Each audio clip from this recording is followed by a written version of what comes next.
Okay, these are the cannons from Fort St. Louis. These came over aboard ships with Salle and his folks, and when they built their fort, these were the things that they used to defend themselves.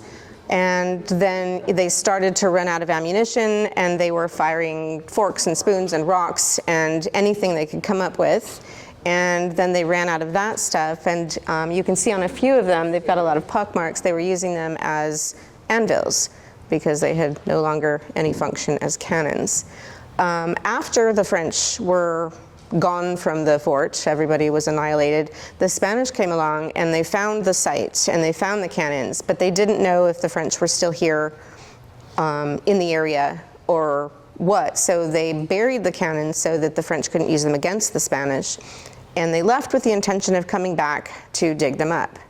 Well, they didn't make it back for 30 years or so, and they forgot where the cannons had been buried.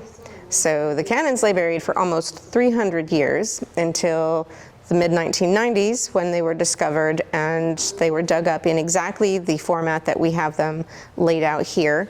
This is what they look like underground. These are the actual cannons. They've been slightly treated for preservation, but nothing else has been done to them.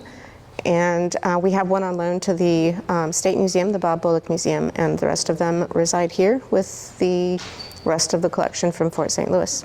Okay, tell me how these were discovered. These were discovered, well, it's interesting. There are a lot of rumors. People knew that the fort was somewhere in the area, but they were sort of circling around it, couldn't really pin it down. And it turned out to be on a ranch at the southern tip of Victoria County, and some local folks swore up and down they were there. A lady archaeologist had written a report asserting that they had to be there, finally rounded up enough people to agree with her to try an excavation, and in fact they were there. Well, thank you a lot. Now, what is your name again? Heather Parra. And you're with the? I'm with the Museum of the Coastal Bend. I'm the Exhibits and Collections Manager.